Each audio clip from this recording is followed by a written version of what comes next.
22 ژانویه سال 2025 توی یه روز برفی توی کالج گراند کانیون ساعت 6:35 عصر اتفاق وحشتناکی میافته. استاد زیست شناسی آقای آلبرت پوانت توی دستشویی دبیران با آلت بریده شده و باسنی که جر خورده بود کنار توالت فرنگی پیدا میشه. کیف دستیش هم کنار بدن بیجونش باز مونده بود. یک کیف پر از متافمین با دوز بالا. صحنه به قدری زننده و دلخراش بود که عکاسهای دایره جنایی ترجیح میدن وقت مامورهای کالبد شکافی رو نگیرن و بعد از گرفتن 4 تا عکس به مامورین اجازه بدن که بدن بیجون آلبرت پوانت رو از اونجا ببرن. بازرسمو و مری هم فقط یه نگاه مختصر به بدن آلبرت پوانت میندازن. دیدن یه استاد زیست شناسی که اخته شده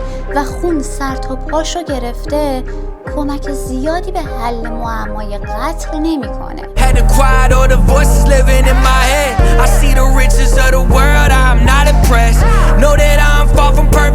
سلام، من مدوسا هستم.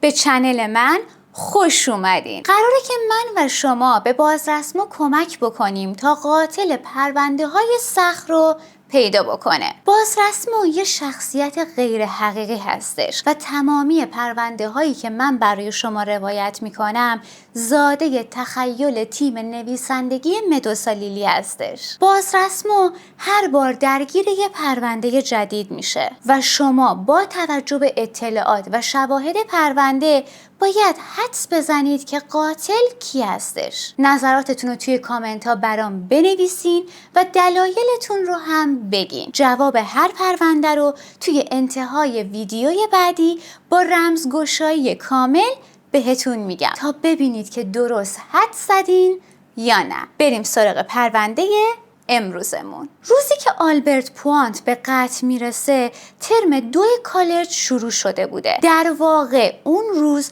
دومین روز ترم 2 کالج گراند کانیون بوده. کالج بعد از ساعت 4 تقریباً به طور کامل تعطیل بود. اما توی اون ساعتی که آلبرت پوانت به قتل رسیده بود به غیر از آلبرت 4 نفر دیگه هم توی کالج حضور داشتن. مدیر هنرستان آقای برت گلوز، سرایدار خانم سوینی جی گیبل، دبیر ورزش آقای لبرون هیوستون و استاد ادبیات آقای ویلیام باکستون. برای اینکه خیال شما و بازرسمو راحت بشه باید بهتون بگم که قاتل حتما بین همین 4 نفره. اگه میخواین که قاتل روانی این پرونده رو پیدا کنیم یه استکان چای اگر طرفدار چای هستین و یه فنجون قهوه اگر طرفدار قهوه هستین برای خودتون بریزین و بعد بیاین که معمای امروز رو با همدیگه حل بکنیم. اول از همه بازرسمو ارزیابی های دکتر پرینستون رو گوش میده. اگر پرونده های منو از قبل گوش داده باشین میدونین که دکتر پرینستون دکتر کالبد شکافی هستش. به گفته دکتر پرینستون قتل بین ساعت 6:25 تا 6:45 اتفاق افتاده و شدت خونریزی انقدر زیاد بوده که آلبرت پوانت بین 12 الی 18 مرده. آلت قتاله هم توی جیبش بوده. یک کاتور بیستوری 20 سانتی مخصوص تشریح حیوانات. خب عملاً دیگه با دکتر پرینستون حرفی باقی نمیموند و بازرسمو باید میرفت سراغ مظنونین پرونده. به خاطر همین بازرسمو به مری میگه من میرم اتاق مدیر، تو هم به یکی از افسرها بگو که به بقیه‌شون بگه توی اتاق منشی منتظر من باشن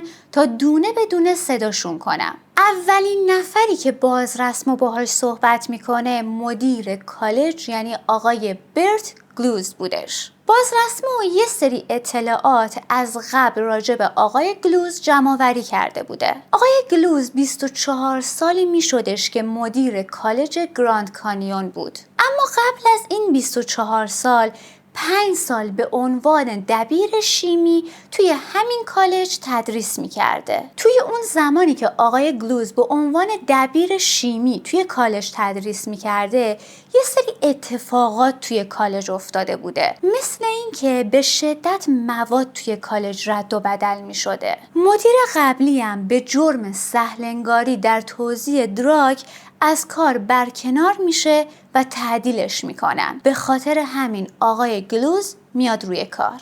آقای گلوز خودش هم توی همین کالج درس خونده بوده و بعد دانشگاه رو رفته بوده گراند کانیون. حالا اینجا ممکنه که یه سوال براتون پیش بیاد، چجوری هم اسم کالج گراند کانیون بوده هم اسم دانشگاه گراند کانیون بوده؟ خب باید بهتون بگم که اسم این کالج از اول گراند کانیون نبوده، اسمش قبلا بریج فورت بوده و خود آقای گلوز اسم بریج فورت رو عوض کرده بوده و گذاشته بوده گراند کانیون. حالا این اتفاق کی افتاده بوده؟ 18 سال قبل، یعنی 6 سال بعد از اینکه به عنوان مدیر توی کالج داشته کار میکرده. اما آقای گلوزم انگار یک گندکاری بالا آورده بوده، چون به مدت 2 ماه از کار تعلیق شده بوده. تعلیق شدنش هم همون 18 سال قبل اتفاق افتاده بوده و وقتی که بعد از 2 ماه تعلیقی برمیگرده سر کار، این تغییر اسم رو انجام میده. مری از آقای گلوز میپرسه که دلیل تعلیقتون چی بود آقای گلوز؟ آقای گلوز هم یکم چپ چپ مری رو نگاه میکنه و بهش میگه که الان باید به این سوالتون جواب بدم، قضیه مال 18 سال قبل بوده. باز رسمو با سر تایید میکنه که بله باید جواب بدین. برت گلوز هم که مشخص بود دلش نمیخواد این کارو بکنه، اول یکم این دست اون دست میکنه، ولی خب سرآخر مجبور میشه که جواب بده. سوء تفاهم شده بود. یکی از اساتید به دلیل واهی از من شکایت کرده بود که خب البته نتونست چیزی رو ثابت بکنه. منم بعد از 2 ماه برگشتم سر کار. مری میپرسه که دلیل واهیتون چی بود اون وقت؟ برت گلوز مشخصاً عرق کرده بود و حس خیلی بدی داشت. خب من با شهردار شهر که پسر خاله زنم بود گاوبندی کرده بودم که نذارم اون خبر درس پیدا بکنه. مری تا میاد بپرسه که چه خبری، خود گلوز تصمیم میگیره قضیه رو سریع جمع بکنه. نمیدونم چطور بگم، ولی خب خبر اخته شدن فیلیپ گراهام دانش آموز سال 11می. خب ماجرا جالب شد. 18 سال پیش یه نفر دیگه هم توی کالج گراند کانیون اخته شده بوده، ولی تا اونجایی که بازرسم و یادش می اومد اصلا این خبر توی سطح شهر پخش نشده بوده. فقط گفته بودن که یه پسری توی بریجفورت، خب اون موقع اسمش بریجفورت بوده دیگه، گفته بودن یه نفر توی بریجفورت زیادی دراگ زده و بعد اووردوز کرده. انگار پسرخاله زن آقای گلوز کارشو واقعا خیلی خوب بلد بوده، اصلا نذاشته بوده خبر درس پیدا بکنه. بازرس میپرسه استادی که ازتون شکایت کرد هنوزم مثل شما توی گراند کانیون هستش؟ برت گلوز عرقشو با دستمال جیبیش پاک میکنه و با یه خنده تصنعی میگه که شما کسی که زیرابتون رو بزنه رو نگه میدارید جناب بازرس؟ مری با طعنه ازش میپرسه که ولی شما که گفتید خبر واقعیت نداشت آقای گلوز. مدیر بزرگوار یهو از کوره در میره، انگار یه کبریت انداخته باشی توی انبار باروت، گر میگیره و با عصبانیت داد میزنه. خانم بازرس، من به شما نگفتم که خبر فیلیپ حقیقت نداشت، فقط گفتم که منو به چیزی متهم کردن که حقم نبود. اگه اینجوری باشه باید رئیس جمهور آمریکا و تمام سناتورای عزیزمونو به خاطر لاپوشونی کردن یه گندکاری از کار برکنار کنیم. که تازه خیال میکنید که اون زنیکه عوضی به فکر اون پسر بدبخت بود؟ نه خیر، به خاطر یه چاقوی بیستوری مسخره داشت آبروی چندین و چند ساله این کالج ارزشمند رو از بین میبرد. خانوم میگفتش که اون چاقوی بیستوری رو از آزمایشگاهش دزدیدن، بعد با همون چاقو فیلیپو اخته کردن. بازرسمو محکم میکوبه روی میز. اون زنیکه عوضی استاد زیستشناسی خانم میکلاند بود، مگه نه؟ بازرسمو خیلی خوب خانم میکلاند رو میشناخت، چون دقیقاً همون سالی که خانم میکلاند از کالج بریجفورد اخراج شده بود اومده بود کالج بریستول کانتی، یعنی همون کالجی که بازرسمو توش درس میخوند. اون موقع که این اتفاق افتاده بود بازرسمو سال آخر بود. در واقع خانم میکلاند بعد از اخراج توسط آقای گلوز و یکی دو نفر دیگه به دبیرستان بریستول کانتی اومده بود. بازرسمو خیلی خوب یادش می اومدش که خانم میکلاند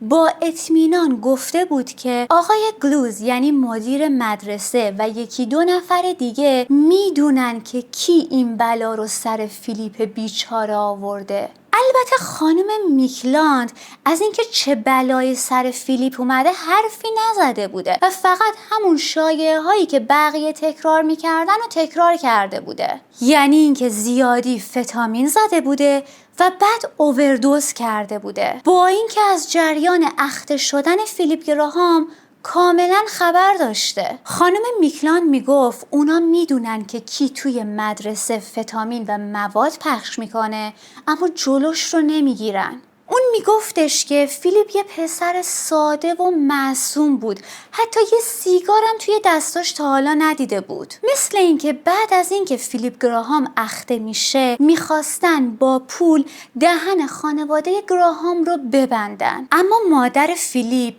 بدجور زن کل شق و یه دنده‌ای بود، از اون زنای قدرتمند و عجیب. اسمش بریجیت بود.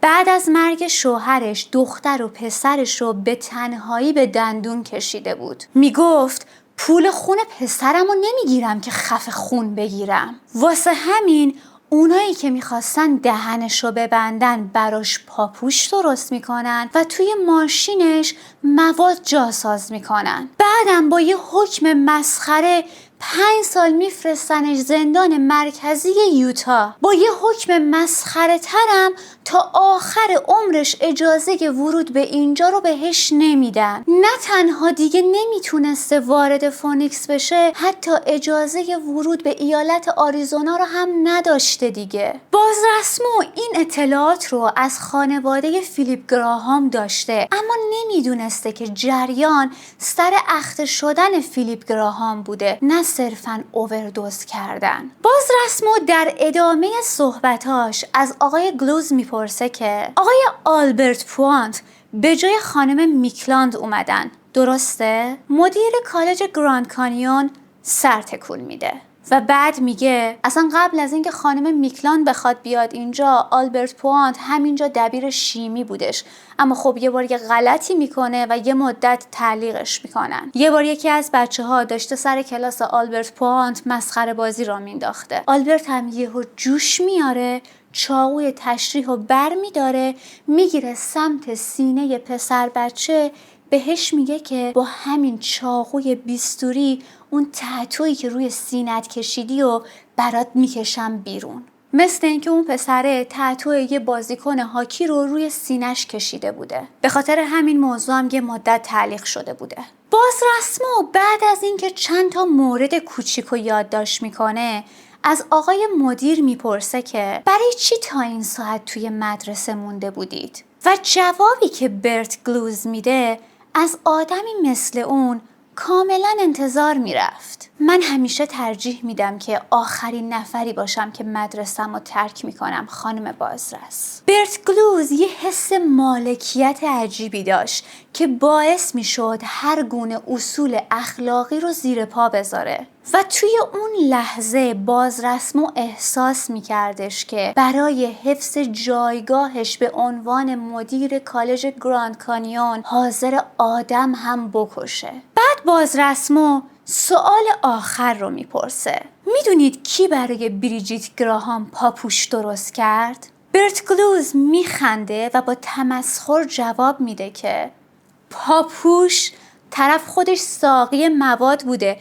2 کیلو شیشه توی ماشینش پیدا کردن، نیازی نبود کسی براش پاپوش درست کنه. صحبت‌های بازرسمو با آقای گلوز تموم میشه. به مری میگه که آقای گلوز رو ببره بیرون و به استاد ادبیات آقای ویلیام باکستون بگه که وارد اتاق بشه. اولش آقای گلوز مثل شیری که به قلمروش چپ نگاه کنن براق میشه، چون اصلا دلش نمیخواسته که به غیر از خودش کسی توی اتاقش حضور داشته باشه. اما خب بازرسمو با یه نگاه تند بهش میفهمونه که بهتر دنبال درد سر نگرده. خب حالا بریم سراغ استاد ادبیات آقای ویلیام باکستون. آقای ویلیام باکستون تازه 2 سال بود که به کالج گراند کانیون اومده بود. برخلاف بقیه دبیرهای ادبیات به شدت خوشمشرب بود، چون سر حرف رو با هوای برفی فونیکس شروع میکنه. به خانومم لیلیان گفته بودم که داریم از مینسوتا میریم یه جایی که شباشم آفتاب میتابه.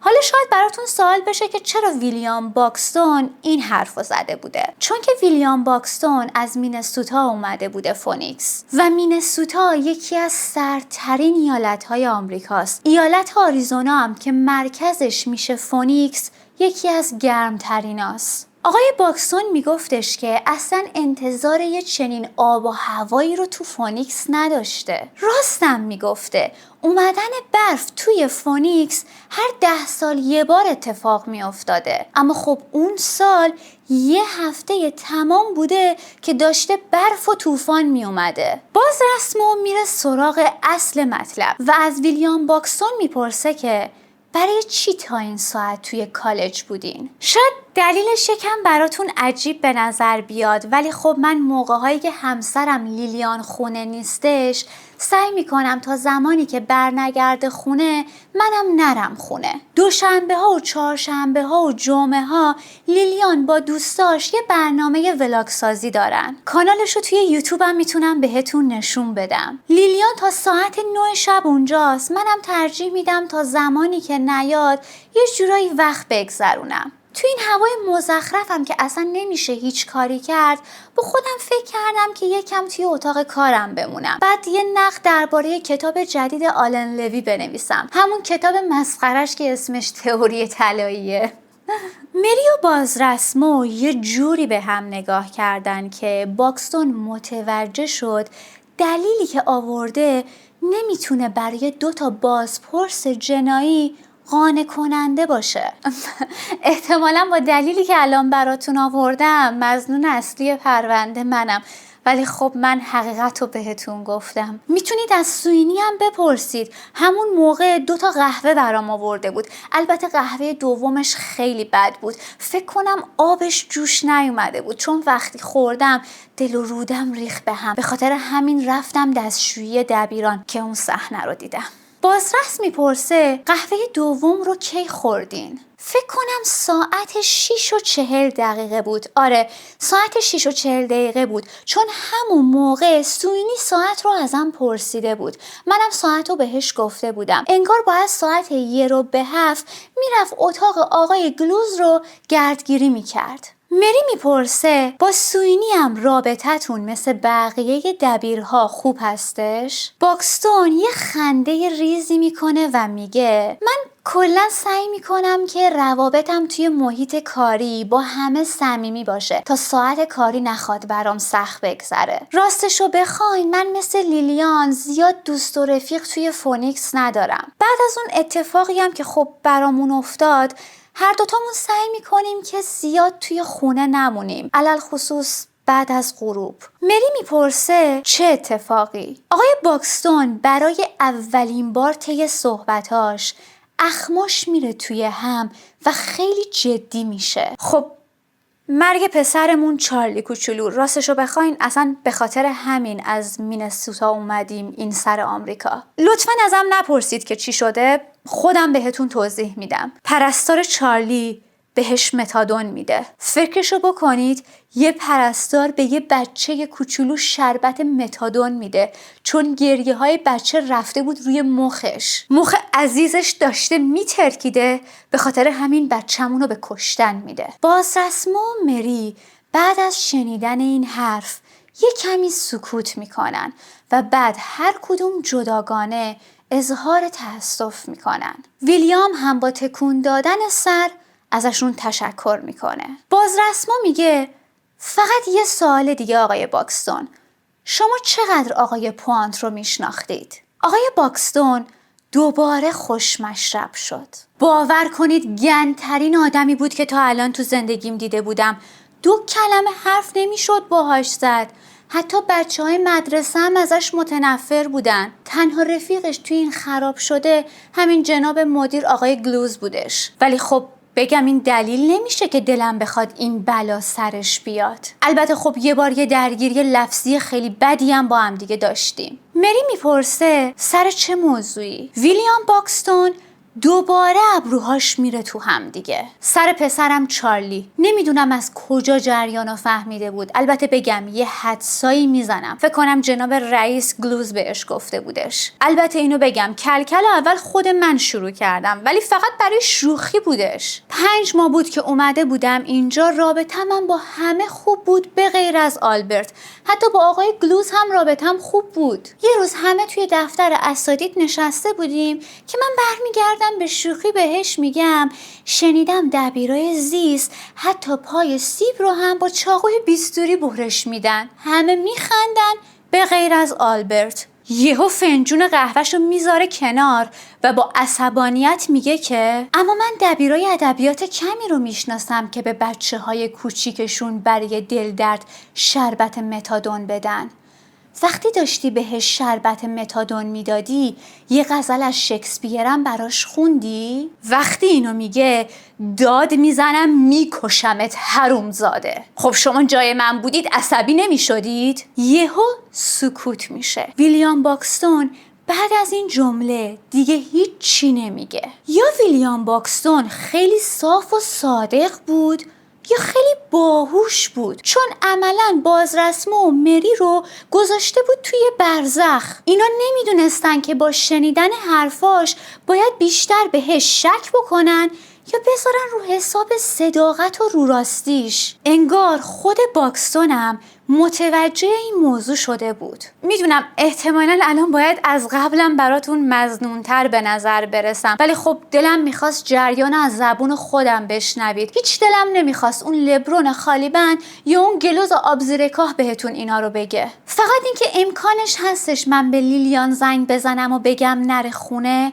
چون فکر کنم تا اطلاع ثانوی باید در خدمت شما بازرسان عزیز باشیم. بازرسمو بهش اجازه میده که با همسرش تماس بگیره و بهش میگه که از اتاق بره بیرون و منتظر بمونه. بعدم به مری میگه که به خانم سریدار بگه بیاد. مری هم میگه خانم گیبل به مأمورمون گفتش که یه مقدار توی انبار کار داره. نمیدونم انگار ماشین چمنزنی رو باید تعمیر بکنه. انگار بازش کرده بوده. نمیدونم دیروز موقع هرسکاری یه چیزی توش گیر کرده. اینم الان باید درستش کنه. بازرسما هم میگه که خب بگو معلم ورزش لبرون هیوستون بیاد. لبرون هیوستون 2 متر قد داشت و هر چیزی بهش میخورد به غیر از این که دبیر ورزش باشه. بیشتر شبیه خواننده های رپ بودش. توی گوشاش یه عالمه پیرسینگ داشت. چند تا انگشتر یه قرم توی انگشتاش بود. یه عالمه تتو هم روی دستا و انگشتاش بود. با این اوضاع احتمالاً بدنش هم کلاً تتو کاری شده بود.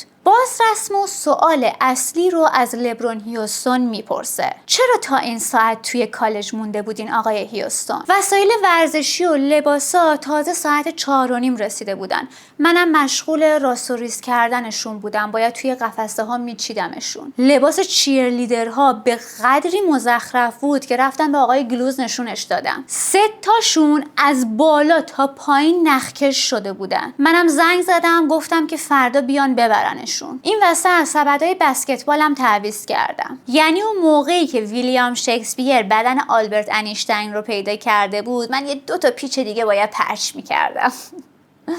اینکه به ویلیام باکستون گفته بود ویلیام شکسپیر و به آلبرت پوانت گفته بود آلبرت انیشتین فقط به نظر خودش بامزه می اومد. به خاطر همین بعد از اینکه هر زده بود زیر خنده، قیافه بازرسما و مری رو که میبینه خنده روی لباش کلن خشک میشه. مری میپرسه شما چند وقته که به عنوان دبیر ورزش توی کالج گراند کانیون هستین آقای لبرون جیمز؟ لبرون جیمز اسم بازیکن معروف بسکتبال آمریکا بودش و اینکه مری به جای لبرون هیوستون بهش لبرون جیمز گفته بود یه تیکه خیلی جالب بود و باعث شده بود بازرسما به خنده بیفته. لبرون هم به این تیکه هیچ توجهی نمیکنه و جواب میده که یه 4 سالی میشه، یعنی همون 4 سال پیش توی آمریکا's گات تالنت شکست خورده بودم، بعد خب خیلی ضربه روحی شدیدی بهم خورده بود،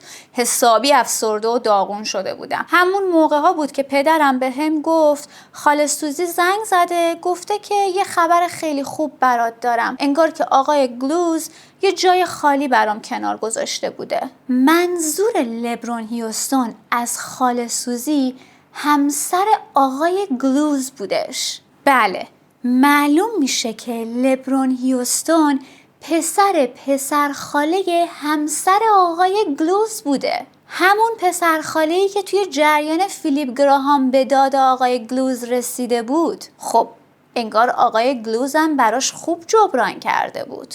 مری میپرسه خب یعنی هیچ سابقه یا حتی علاقه‌ای به دبیر ورزش بودن نداشتی؟ لبرون هم سریع جواب میده که من عاشق بسکتبالم. تمام بازیکنای تاپ NBA رو روی بدنم تتو کردم. عاشق هاکی روی یخم هستم. عکس گروتسکی دور سینه چپم روی قلبمه. از مامانم هم بیشتر دوستش دارم. منظور لبرون هیوستون وین گروتسکی بود، یعنی بزرگترین بازیکن هاکی روی یخ جهان که با ثبت 894 تا گل آقای گل این رشته ورزشی به حساب می اومده. بازرس میپرسه خب رابطت با آقای پوانت چطور بود؟ لبرون شونه بالا میندازه و میگه کلن هیچکی با آلبرت بیچاره حال نمیکرد به غیر از خودش. من کاری به کاریش نداشتم. بقیه میگفتن که با من خیلی مهربون و خوبه، منو دوست داره. ولی میدونید خانم، جریان این دریوریایی که میگفتن نبود. بعد از اون علمشنگه‌ای که با ویلیام پیش اومد، آلبرت خیلی ترسیده بود. اولش فکر کردم آلبرت داره یکم زیادی شلوغش میکنه. یه تیکه حالا این انداخت بهش، یه تیکه هم اون انداخت. حالا اینکه عربده میزد من میکشم تو، همون چاقو رو میکنم تو ماتحت تو، بعدش هم آلت مبارک تو میبرم،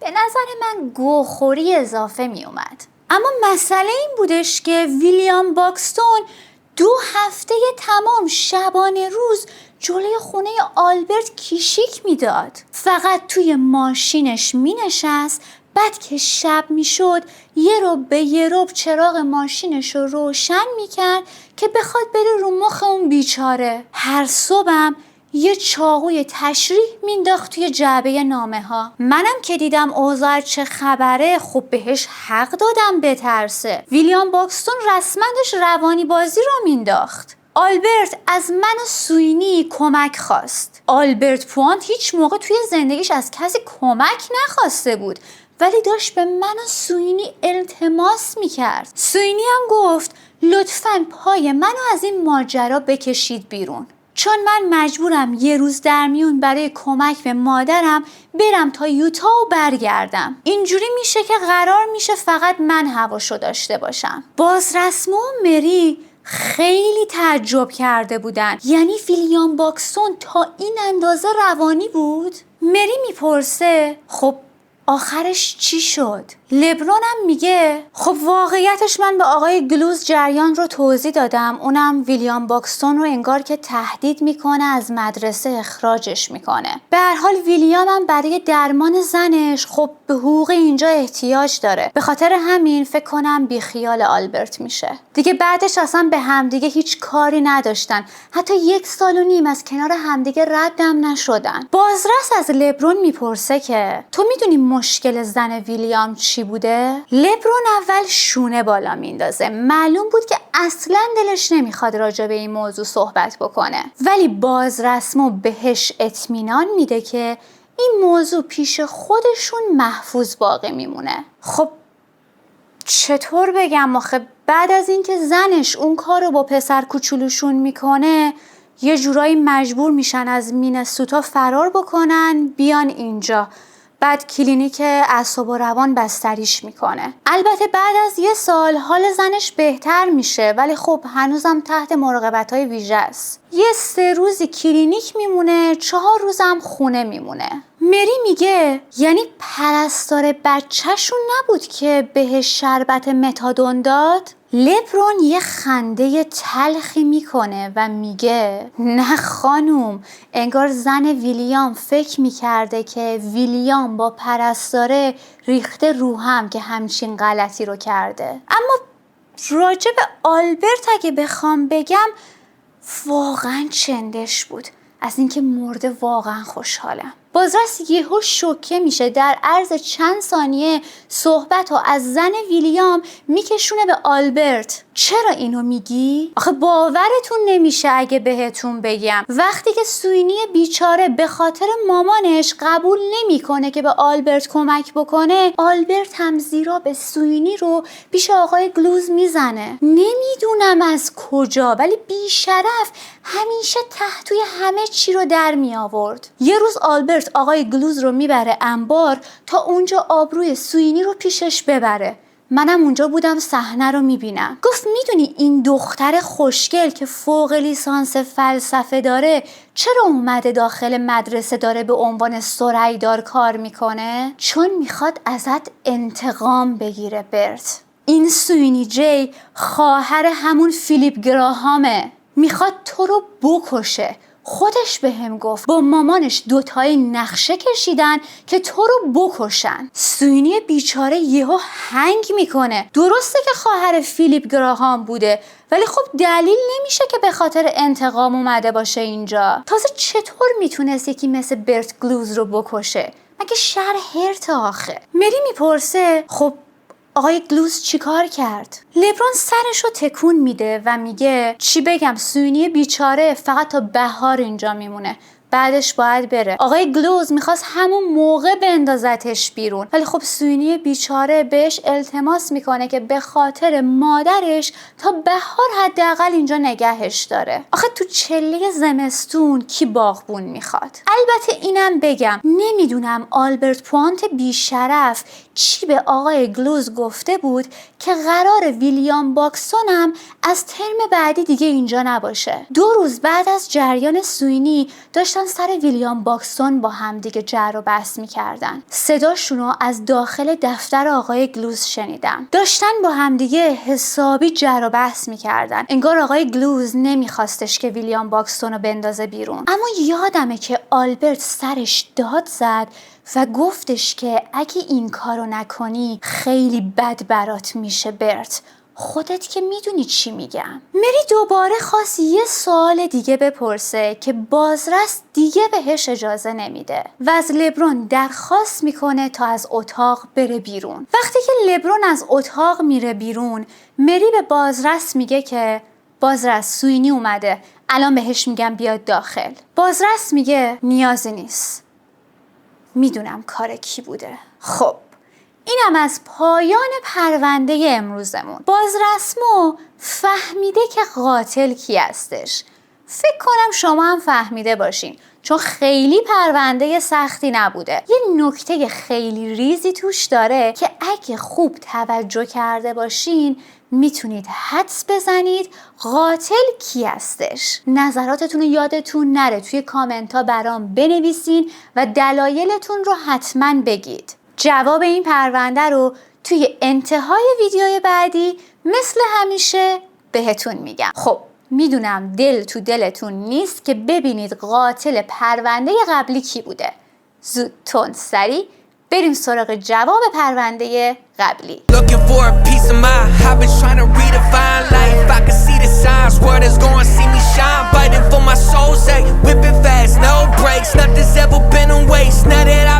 جواب این پرونده خیلی ساده بوده و فکر کنم خیلیاتون تونسته باشین درست حدس بزنید. همونطور که ادگار گفته بود این قتل یه تسویه حساب سازمانی بوده. دایی کالین بندیکت یعنی بنجامین آلتمن 2 سال پیش سر باند 0965 رو کلاه گذاشته بود. سهامشونو به نصف قیمت توی بازار خریده بود. بعدش هم که به پلیس اینترپل لوشون داده بود. موضوع هم که یادتونه سر الماس هایی بودش که توی شکم دخترها و زنها جاساز میکردن. اگه یادتون باشه بهتون گفته بودم که بعد از قتل کالین بندیکت بنجامین آلتمن خواهرش جسیکا آلتمنو میفرسته نیویورک تا مدیر یکی از جواهر فروشیاشون بشه. اسم جواهر فروشی هم یونیک دیاموند بود. کلاً دعوای این دوتا باند سر الماس و جواهر بود. خب حالا به نظر شما از بین اون 4 تا فرشته کدومشون میتونست مزدور 0965 باشه؟ همون مادر و دختر سیاه پوستی که از آفریقا به آمریکا قاچاق شده بودن، نیکی و بئا. اما قاتل کالین بندیکت کی بوده؟ نیکی. و 2 تا دلیل داریم که میتونیم ثابت بکنیم نیکی قاتل کالین بندیکت بوده. همونطور که ادگار از روی نقاشی‌ها ثابت کرده بود کالین وسط برنامه کشته میشه، وسط همون کارهای کثیفی که میکردن. و بئا توی اون زمان توی اتاق خواب نبوده. نیکی کالین رو میکشه و بعد با ضربه میله شومینه که از پایین به بالا زده بود میخواست یه جوری صحنه سازی بکنه که انگار آرون با کالین درگیر شده بوده. اینجوری پلیس میتونست به آرون شک بکنه. اما چون قد آرون 2 متر بود ضربه میله شومینه میخوره روی کشکک زانوش و همونطور که ادگار برامون ثابت کرد این نشون میده که اونی که این ضربه رو زده قدش 20 الی 25 سانتی متر از آرون کوتاه‌تر بوده و خب نیکی 1 متر و 80 سانتی متر بوده. بعد از این که نیکی آرون رو میکشه نوبت بئا میشه. یادتونه که آرون وقتی داشت فرار میکرد به یه زنی توی لابی برخورد میکنه و چون قد اون زن کوتاه بود سگک کمربند آرون میگیره به دست زنه و ساعتش باز میشه و میفته پایین. خب قد بئا کوتاه بوده. بئا بعد از این اتفاق وارد اتاق هتل میشه تا صحنه سازی قتل رو کامل کنه. ساعت الماس نشان رو به دست کالین میبنده تا اینجوری پیام 0965 رو به بنجامین آلتمن برسونه. ولی خب از اونجایی که نمیتونسته جلوی مواد زدنش رو بگیره اون پکی که توی اتاق افتاده بود و بر میداره و داخل دستشویی هتل با همون $10 که از جیب آرون افتاده بود بیرون مواد رو اسنیف میکنه. اینجوری متوجه میشیم که مادر و دختر قاتل و شریک کرایه‌ای باند کثافت 0965 بودن. اینم از جواب پرونده قتل. از اونجایی که من این پرونده ها رو از قبل ضبط میکنم خب نمیدونم جواب چند نفرتون درست بوده، ولی امیدوارم که تعداد زیادی از شما تونسته باشین درست حدس بزنید. اینم از پایان معمای امروزمون. اگر تا اینجای ویدیو با من همراه بودین ممنون میشم که حتما برام کامنت بذارید. کامنت شما باعث دلگرمی من میشه تا این راه رو ادامه بدم و کلی پرونده های خوشگل براتون درست بکنم. البته به کمک نویسنده خفنمون که واقعا هم کارش حرف نداره. نمیدونم شما هم نظر با من هستین یا نه. ممنون از اینکه منو حمایت میکنید. تا ویدیوی بعدی و پرونده بعدی خدا حافظ.